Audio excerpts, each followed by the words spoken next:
Hello दोस्तों, स्वागत है आपका हमारे YouTube चैनल कोडिंग सीखो पर। दोस्तों, आज हम एसक्यूएल के और इंटरव्यू क्वेश्चन हैं उसके बारे में बात करेंगे। लास्ट वीडियोज भी हमारे एसक्यूएल के इंटरव्यू क्वेश्चन के बारे में ही था, तो वो भी आप देखिए। पार्ट 1 था, ये पार्ट 2 है। ठीक है दोस्तों, चलिए वीडियो को स्टार्ट करते हैं। What is join in SQL? Join means to combine two और मोर टेबल्स। जॉइन का मतलब होता है कि दो और उससे ज़्यादा टेबलों को कंबाइंस करना। ठीक है। The SQL join clause take record from two or more tables in a database and combines it together. SQL joins क्या करते हैं कि भाई जो हमारे रिकॉर्ड निकालता है कि वन और मोर टेबल्स के अंदर से, ठीक है, उनको मर्ज करके एक साथ अपने को दिखा देता है। मीन्स कंबाइन करके अपने को साथ दिखा देता है उन दोनों टेबलों के रिकॉर्ड्स को। द जॉइनिंग ऑफ टू और more tables is based on common field between them. दो जो जॉइनिंग लगाते हैं दो टेबलों के बीच में, तो वो कुछ कॉमन फील्ड होगी हमारी। मीन्स को कॉलम होगा, वो कॉमन होगा, तो उसके ऊपर हम जॉइन लगाते हैं, तभी हमको रिकॉर्ड मिल सकता है और तभी हम जॉइन लगा सकते हैं। अदरवाइज हम जॉइन नहीं लगा सकते अगर उन दोनों टेबलों में कोई कॉमन फील्ड नहीं होगी। तो SQL inner join also known as simple join is the most common type of join. जो एसक्यूएल का इनर जॉइन होता है वो सिंपल जॉइन होता है, वो जो मोस्ट कॉमनली यूज लिया जाता है वो। ठीक है। फिर आता है what are the types of join. ये what are the types of join, इसके बारे में पढ़ते हैं। पहला आता है inner join. The inner join keyword select all rows from both the tables condition is satisfied. Inner join क्या करता है कि दोनों टेबलों में जो कंडीशंस हमने लगाई वो सेटिस्फाई होती है, तो उसके अकॉर्डिंग वो रिकॉर्ड अपने को निकाल के दे देता है। ठीक है दोस्तों। The value of the common field will be the same. जो कॉमन फील्ड है उसकी वैल्यू वो सेम होगी, तो उसके अकॉर्डिंग अपने को रिकॉर्ड निकाल के दे देगा। फिर आता है left join. The this join returns all the rows of the table on the left side of the join and matches row for the table on the right side of the join। ये क्या करेगा left join की, भाई left की जो table है उसके सारे रिकॉर्ड प्लस जो राइट की जो हमारी टेबल है उसके मैचिंग रिकॉर्ड निकाल के आपको दे देगा। ठीक है। अगर आपके रिकॉर्ड मैच नहीं करते हैं तो आपको नल वैल्यू रिटर्न कर देगा वो। ठीक है। और जो लेफ्ट जॉइन होता है उसको हम लेफ्ट आउटर जॉइन भी बोलते हैं। Right join. Right join is similar to the left join. Right join होता है वो सिमिलर ही होता है लेफ्ट जॉइन का। इसमें फर्क ये होता है कि जो राइट की टेबल उसके सारे डाटा प्लस जो लेफ्ट की टेबल के जो मैचिंग रिकॉर्ड है वो, अगर कोई रिकॉर्ड मैच नहीं करता है तो आपको क्या बोलते हैं, नल वैल्यू रिटर्न कर देता है। Right join is also known as right outer join. जो राइट जॉइन है उसको हम राइट आउटर जॉइन भी बोलते हैं। फिर आता है फुल जॉइन। फुल जॉइन से आप समझ गए होंगे पूरे रिकॉर्ड निकालना हो आपको। जैसे कि full join creates the result set by combining result of both left join and right join. जो लेफ्ट जॉइन और राइट जॉइन का जो रिकॉर्ड है, मींस जो लेफ्ट जॉइन से रिकॉर्ड आ रहा है वो प्लस जो राइट जॉइन से रिकॉर्ड आ रहा है वो आता है हमारा फुल जॉइन से निकल के रिकॉर्ड मिलेगा आपको। The result set will contains all the row from both table. जो रिजल्ट सेट होगा तो वो सारी टेबलों सारे रोज होंगी उन दोनों टेबलों के। ठीक है। For the row which there is no matching the result set will return null value. अगर कोई वैल्यू अगर रो कोई के अंदर अपने को कंडीशन मैच नहीं करती तो अपने को वो नल वैल्यू रिटर्न कर देगा। फिर आता है क्रॉस या कार्टेशियन जॉइन। क्रॉस जॉइन क्या होता है? The Cartesian join is also known as cross join. जो कार्टेशियन जॉइन होता है उसी को हम क्रॉस जॉइन बोलते हैं। In Cartesian join there is a join for each rows of one table to every row of another table. जो Cartesian join होता है, मीन जो क्रॉस जॉइन होता है वो क्या करता है कि एक टेबल के ईच रो का रिकॉर्ड उस दूसरी टेबल के ईच रो को वो कंबाइन करके डाटा निकाल के देगा अपने को। जैसे मान लो आपके पास एक टेबल है ए और एक टेबल है आपके पास बी। ठीक है। ए टेबल के अंदर आपके पास रिकॉर्ड है 3, बी टेबल के अंदर आपके पास रिकॉर्ड है 3। तो क्या होगा, आपको पास क्रॉस जॉइन लगाओगे तो टोटल आपके पास 9 रिकॉर्ड मिलेंगे। ठीक है। तो 9 रिकॉर्ड मिलेंगे। कैसे मिलेंगे कि ए टेबल की फर्स्ट रो है वो बी टेबल की फर्स्ट सेकंड थर्ड रो से डाटा निकाल के अपने को दे देगा। तो 3 रो तो उसके लिए होगी। फिर क्या करेगा, ए टेबल का सेकंड रो बी टेबल की फर्स्ट सेकंड थर्ड रो से ज्वाइन करेगा और अपने को वापस डाटा दिखा देगा। ऐसे तीनों रो को डाटा दिखा देगा, तो टोटल अपने पास 9 रिकॉर्ड होंगे। तो मतलब जितने रिकॉर्ड दोनों टेबलों में होते हैं उसको मल्टीप्लाई कर लो, उतने रिकॉर्ड आपको क्रॉस ज्वाइन में मिलते हैं। As the name signifies is in self join a table is join to itself. Self join से आप समझते हैं कि भाई जो खुद के ऊपर ही वापस ज्वाइन लगा लेता है, मतलब कि एक प्रकार से कॉपी हो जाती है उस टेबल की और उसी के ऊपर ज्वाइन लगाता है, तो वो सेल्फ ज्वाइन होता है। In other words we can say that it is a join between two copies of the same table. Same table के ऊपर ही वापस टू कॉपीज हो जाती है उसी टेबल की, तो उसी के ऊपर ज्वाइन लगाते हैं, तो वो होता है सेल्फ ज्वाइन। फिर है हमारा what is difference between delete and truncate statement. दोस्तों ये बहुत ही मोस्ट कॉमनली क्वेश्चन पूछा जाने वाला है हर इंटरव्यूज में, ठीक है, कि भाई डिलीट और ट्रंकेट में क्या डिफरेंस होता है। तो डिलीट ट्रंकेट दोनों का डिफरेंस देखते हैं क्या क्या होता है। पहले आता है डिलीट, इट रिमूव्स वन और मोर रिकॉर्ड्स फ्रॉम द टेबल। ये क्या करता है कि एक या फिर मल्टीपल रिकॉर्ड जो अपने को डिलीट करना हो तो अपन डिलीट कर सकते हैं। It remove all the rows from the existing table. अगर आपने ट्रंकेट कमांड चलाई है तो वो क्या करेगा कि सारे रिकॉर्ड आपको डिलीट ट्रंकेट कर देगा, मतलब कि रिमूव कर देगा सारे रिकॉर्ड्स को, जो भी आपके रोज एग्जिस्टिंग है टेबल में वो सारी रिमूव हो जाएंगी। We can use where clause in delete statement. Delete statement में हम वेयर क्लोज को यूज ले सकते हैं, जबकि ट्रंकेट में हम नहीं ले सकते हैं। ये एक मोस्ट इसका डिफरेंस है इसका। इट इज डीएमएल कमांड, ये डीएमएल कमांड होती है और ट्रंकेट डीडीएल कमांड होती है। To use delete you need delete permission on the table. अगर आपको डिलीट करना है टेबल में के अंदर से रिकॉर्ड, तो आपके पास डिलीट की परमिशन होनी चाहिए, ठीक है। To use truncate on a table we need at least alter permission on the table. Table के ऊपर हमारी अल्टर परमिशन होनी चाहिए, तभी आप इसको ट्रंकेट की कमांड चला सकते हो। It is slower then truncate statement. ये ट्रंकेट स्टेटमेंट से स्लोअर होती है क्योंकि वन बाय वन रो को डिलीट करती है, ठीक है। इट इज फास्टर, ये एक साथ रो को डिलीट करती है इसलिए फास्टर है। You can roll back data after using delete statement. जब डिलीट स्टेटमेंट आप मीन्स की डिलीट कमांड आपने चला दी है तब आप डाटा को रोल बैक कर सकते हो, ठीक है। जबकि जो ट्रंकेट होता है उसमें आप डाटा को रोल बैक नहीं कर सकते हो आप, ठीक है दोस्तों। फिर आता है कि what is difference between clustered and non clustered index. Clustered और नॉन क्लस्टर्ड इंडेक्स में डिफरेंस क्या होता है। There can be only one clustered index per table. एक टेबल के अंदर एक ही क्लस्टर्ड इंडेक्स होता है, ठीक है, जो कि प्राइमरी की होते हैं वो हमारा क्लस्टर्ड इंडेक्स ही होता है। There can be multiple non clustered indexes per table. जो नॉन क्लस्टर्ड इंडेक्स होता है वो मल्टीपल हो सकते हैं। This will arrange the row physically in the memory in sorted order.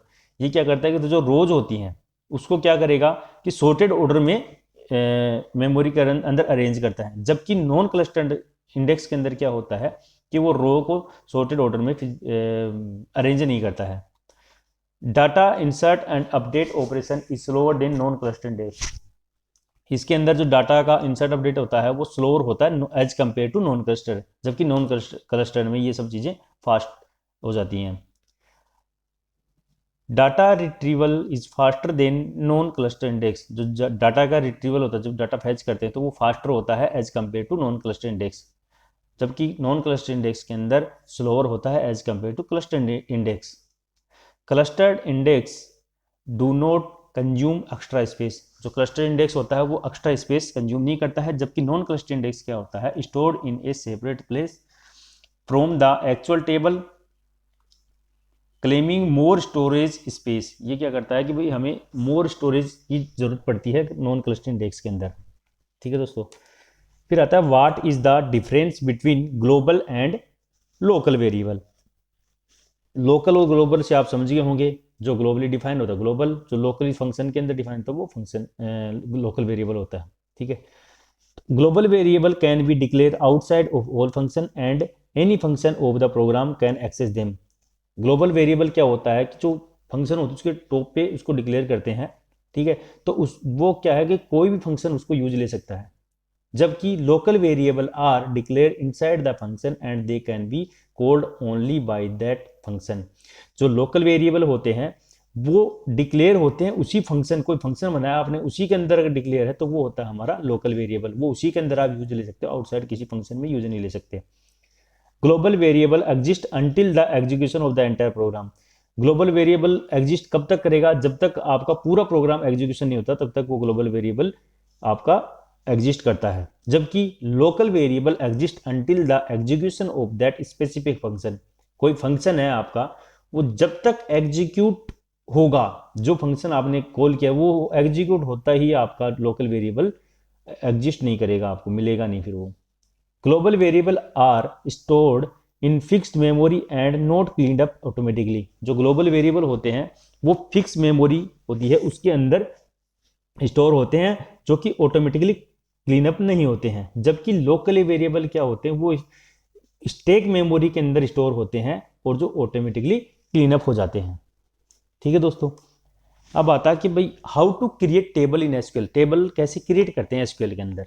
ठीक है, तो उसकी कमांड क्या होती है कि क्रिएट टेबल, टेबल का नाम आ गया यहाँ पे, कॉलम, उसका डाटा टाइप नॉट नल या नल जो आप रखना चाहते हो वो कंडीशन लगा दो आप यहाँ पे। ठीक, कंस्टेंट लगा सकते हो यहाँ पे नॉट नल। फिर आता है प्राइमरी की कंस्टेंट, फिर आता है आइडेंटिटी और वन ऑफ वन। ये प्राइमरी की तो आप समझ गए होंगे, लास्ट वीडियो में समझाया मैंने, वही है प्राइमरी की। आइडेंटिटी क्या होती है दोस्तों, आइडेंटिटी जो आप जब इंसर्ट करते हो रिकॉर्ड तो वो क्या करता है, ऑटो इंक्रीमेंट करता है। आपने 1 से स्टार्ट किया और 1 इसको इंक्रीमेंट कर रहे हो आप। ठीक है, तो जब भी पहला रिकॉर्ड इंसर्ट होगा तो 1 से इंसर्ट होगा, 1 उसमें इंक्रीमेंट होता रहेगा, ये ऑटो इंक्रीमेंटेड होता है।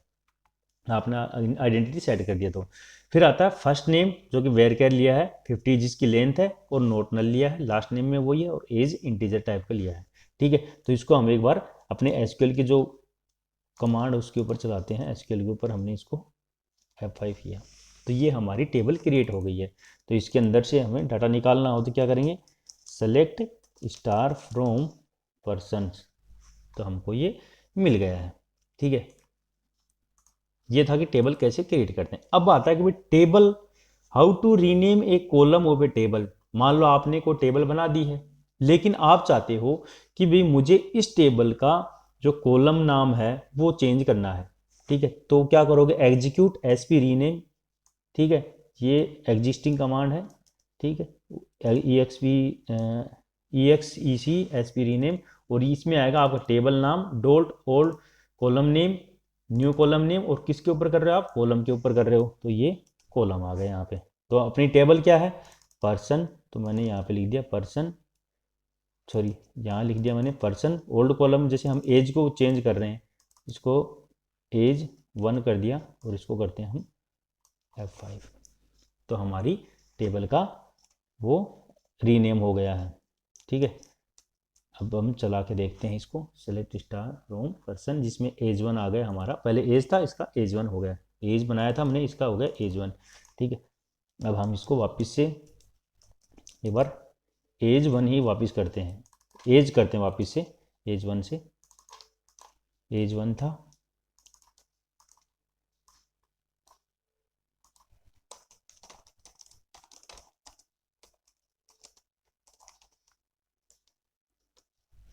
तो हमारा वापस से एज हो गया। ठीक है, तो ये एक रीनेम की कमांड थी। फिर आता है कि how to add new column in existing table. मान लो आपके पास कोई, जैसे आपने एक टेबल बना रखी है, ठीक है, उसके अंदर कोई कॉलम को आपको ऐड करना है मान लो। ठीक है, तो आप क्या करोगे कि ये कमांड चलानी है आपको। क्या कमांड होती है इसकी, अल्टर टेबल, टेबल का नाम, ऐड कॉलम का नाम, डाटा टाइप। जब भी कोई टेबल में चेंजेज करना होता है दोस्तों, तो उसके लिए आपको अल्टर कमांड यूज लेनी है। ठीक है, अल्टर टेबल ये यूज लेनी है आपको।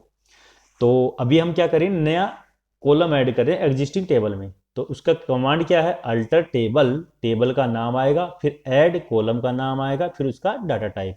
ठीक है, तो हमारी क्या थी, एक पर्सन नाम की टेबल थी, ये बनी हुई थी। ठीक है, अब हम क्या करेंगे, इसके अंदर अल्टर टेबल पर्सन ऐड कर रहे हैं, DOB किस टाइप का है, डेट टाइम का, इसको करते हैं F5। तो हमारी कमांड सक्सेसफुल हो गई है। इसको चलाते हैं एक बार, सेलेक्ट स्टार फ्रॉम पर्सन, तो हमारे पास ये DOB ऐड हो गया है। ठीक है दोस्तों, how to change a column data type. जैसे मान लो आपने ये डीओबी है, ठीक है, आपने क्या किया था, डीओबी डेट टाइम का था, अब चाहते हो नहीं मुझे इसका वेरकेट करना है इसको डेट टाइम की बजाय, तो क्या करना आपको, alter table, table name, alter column, ठीक है, कॉलम नेम और data type, column name data type same रहेगा, ऐड की बजाय क्या आ जाएगा यहाँ पे, अल्टर कॉलम, ठीक है। तो ये कमांड है, इसको चलाते हैं हम। जैसे डीओबी थी हमारी, उसको हमने क्या किया, पहले ऐड था यहाँ पे आ जाएगा ऐड की बजाय अल्टर की, भाई हमें चेंज करना होगा तो हम अल्टर यूज लेंगे। डीओबी था, इसको वेर के 20 लेते हैं, ठीक है, इसको मैंने किया F5, तो हमारी कमांड चल गई है। तो ये जो डेट डीओबी था वो पहले क्या था, डेट टाइम का था, तो अल्ट प्लस F1 से आप कॉलम देख सकते हो इस टेबल में कौन कौन सी कॉलम है। तो हमारा डीओबी था, वेर केयर हो गया, जिसकी लेंथ कितनी है 20, तो ये 20 हो गया, ठीक है। अब आता है how to delete a column from table, table के अंदर से हम कॉलम को कैसे डिलीट करें हम, ठीक है दोस्तों। अब ये थी हमारी command alter table, table name, drop column. अगर आपको डिलीट करना हो तो आप क्या लोगे, ड्रॉप कॉलम, चेंज रीनेम का डाटा टाइप, कॉलम का डाटा टाइप चेंज करना तो हम क्या ले रहे थे, अल्टर, और इसको ड्रॉप डिलीट करना तो हम क्या लेंगे, ड्रॉप कॉलम, कॉलम का नाम, ठीक है। तो हमने क्या किया, हम क्या करते हैं, alter table person drop column, और हमने ले लिया यहाँ पे डीओबी, इसको कर दिया हमने F5, तो हमारा डीओबी हट जाना चाहिए, तो हमने इसको F5 किया, डीओबी हमारा हट गया। तो ये कमांड थी ऐड की, अल्टर की और डिलीट की, ठीक है दोस्तों। फिर आता है how to insert record in table using query. हम क्वेरी के थ्रू रिकॉर्ड को कैसे इंसर्ट करते हैं टेबल के अंदर, ठीक है। तो कैसे करते हैं, इसके दो तरीके होते हैं दोस्तों, दो कमांड होती है, दो तरीके होते हैं इसके इंसर्ट करने के। एक तो होता है इंसर्ट इनटू टेबल का नाम, यहाँ पे आप कॉलम का नाम डाल दीजिए जिस जिस कॉलम के अंदर वैल्यू आपको इंसर्ट करवानी है। फिर यहाँ पे वैल्यूज, वैल्यू 1 2 3, जो कॉलम है उसके अकॉर्डिंग यहाँ पर वैल्यू आ जाएगी उसकी, जो टाइप का है, मतलब जैसे इंटीजर टाइप का है तो उसकी इंटीजर वैल्यू आ जाएगी, वेरकेर टाइप का तो स्ट्रिंग वैल्यू आ जाएगी, ठीक है दोस्तों। डेसिमल तो डेसिमल वैल्यू आ जाएगी। तो जो वैल्यू आप डाल रहे हो उसके कॉलम के डाटा टाइप के अकॉर्डिंग ही डालना पड़ेगा आपको, ठीक है। एक तरीका ये होता है कि हम ये कॉलम नेम है ये हटा दें, डायरेक्ट हम वैल्यूज डालें, तो हमें पता होना चाहिए कि कौन कौन से कॉलम में जो ऑर्डर आपके टेबल का जो क्रिएट किया हुआ है उसके अकॉर्डिंग आप इसके वैल्यूज इंसर्ट करवाओगे, ठीक है। पहले तरीके से हम एक बार इंसर्ट करते हैं रिकॉर्ड को। ऑर्डर से आप समझो कि भाई जैसे आईडी है तो पहले आईडी तो हम ऑटो इंक्रीमेंटेड कर दी, इसको लेने की जरूरत नहीं है। फर्स्ट नेम लिया हमने तो फिर फर्स्ट नेम लेना पड़ेगा, लास्ट नेम लिया तो लास्ट नेम, एज लिया तो एज, ऐसे ही लेना पड़ेगा, जो आपके कॉलम के ऑर्डर हैं उसी के अकॉर्डिंग आपको लेना पड़ेगा, ठीक है दोस्तों। तो इंसर्ट इनटू पर्सन किया है, फर्स्ट नेम ले लिया, लास्ट नेम ले लिया और एज ले लिया, हमने वैल्यू डाली, कोडिंग सीखो, और एज डाल दी हमने 30, तो इसको कर दिया हमने F5, तो F5 करते हमारा रिकॉर्ड इंसर्ट हो गया। तो हम क्या करेंगे अब, सेलेक्ट स्टार फ्रॉम पर्सन्स, ठीक है। तो हमारे पास कोडिंग सीखो 30 इंसर्ट हो गया है, ठीक है दोस्तों। दूसरा तरीका क्या था, एक तरीका तो ये था, ठीक है, एक तरीका ये था कि इंसर्ट इनटू ये कॉलम है इनको हम हटा रहे हैं, ठीक है, और डायरेक्ट वैल्यू डाल रहे हैं। अगर आप ऐसा करते हो, नीचे वाला तरीका अपनाते हो, तो वो आपको जो कॉलम आपके टेबल के हैं उसके अकॉर्डिंग आपको यहाँ पे डाटा डालना पड़ेगा। जैसे वेर केयर है तो वेर केयर डाल दिया, इंटीजर तो इंटीजर थी, आपको देख के डालना पड़ेगा इसके अंदर। तो हमने दूसरे वाली कमांड इसको चलाते हैं हम, इसको क्या, तो ये हमारे पास चल गया है। तो सेलेक्ट स्टार फ्रॉम पर्सन किया तो हमारे पास ये दो रिकॉर्ड आ गए, ठीक है। तो ये हमारी इंसर्ट की क्वेरी थी। फिर आता है कि how to update column value in table. जैसे मान लो आपने, जैसे ये दूसरा रिकॉर्ड है, ठीक है, जैसे दूसरा रिकॉर्ड है इसमें 1 1 आ गया, तो आप चाहते हो कि नहीं मुझे ये 1 1 हटाना, इसमें कुछ और डालना है, तो क्या करोगे आप, अपडेट कमांड चलाओगे। तो अपडेट कमांड क्या क्या कहती है कि भाई अपडेट टेबल का नाम, set column name 1, column value 1, जिस जिस कॉलम के ऊपर आप अपडेट करवाना चाहते हो उस कॉलम के ऊपर आपको वैल्यू उसकी डालते रहो, कोमा लगा के, मल्टीपल आप अपडेट करवा सकते हो, ठीक है। तो column name 1 equal to value 1 आ गया, column name 2 equal to value 2 आ गया। मल्टीपल कॉलम, जितने भी कॉलम आप अपडेट करवाना चाहते हो वो करवा सकते हो आप। ठीक है दोस्तों। फिर आता है कि भाई इसके अंदर वेयर कंडीशन, कि भाई आप कंडीशन लगा दो कि भाई इस आईडी के ऊपर ही हमें चाहिए, या फिर इस नेम वालों के ऊपर अपडेट करवाना हो, जो भी आप कंडीशन वेयर क्लोज में लगाओगे उसके अकॉर्डिंग आपके अपडेट रिकॉर्ड हो जाएंगे। तो हमने क्या किया, अपडेट पर्सन सेट एज कर दिया हमने 28 और फर्स्ट नेम को कर दिया हमने व्यूअर, आईडी इक्वल टू 1 है, हम आईडी यहाँ पे डालते हैं 2। या फिर आप ये भी डाल सकते हो कि भाई where first name equal to coding 1 हो, उसका फर्स्ट नेम व्यूअर हो जाए। ठीक है, और अब कोमा करके हम डाल देते हैं last name equal to coding सीखो, ये हो जाए। ठीक है, तो और साथ में लगा दी वेयर क्लोज की जिसकी फर्स्ट नेम हो कोडिंग सीखो वो हो। आप और भी लगा सकते हैं यहाँ पे, and last name equals to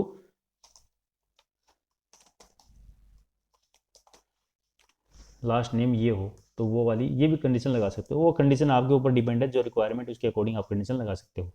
ठीक है, तो ये हमारा रिकॉर्ड F5 किया तो ये अपडेट हो जाएगा हमारा रिकॉर्ड। तो हमारा हो गया व्यूअर कोडिंग सीखो एज 28 डाल दिया। ठीक है, तो ये थी हमारी अपडेट की क्वेरी। अब आता है how to delete record from table.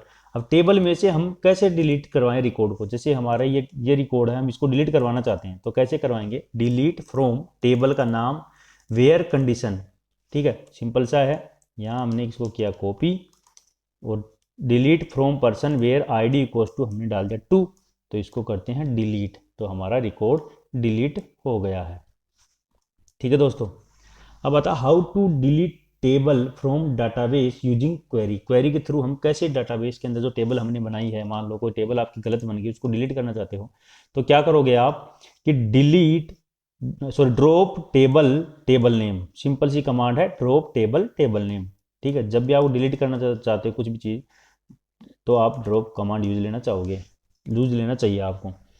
जैसे आपने कोई कॉलम डिलीट किया तो ड्रॉप कॉलम ले रहे हो, टेबल डिलीट किया तो ड्रॉप टेबल ले रहे हो। ठीक है, तो ड्रॉप टेबल पर्सन नेम, तो इसको कर दिया हमने F5, कमांड चल गई। अब करते हैं हम सेलेक्ट स्टार फ्रॉम कस्टमर, तो हमें इनवैलिड ऑब्जेक्ट नेम पर्सन की एरर देगा। ठीक है दोस्तों, ये थे हमारे इंटरव्यूज के क्वेश्चन।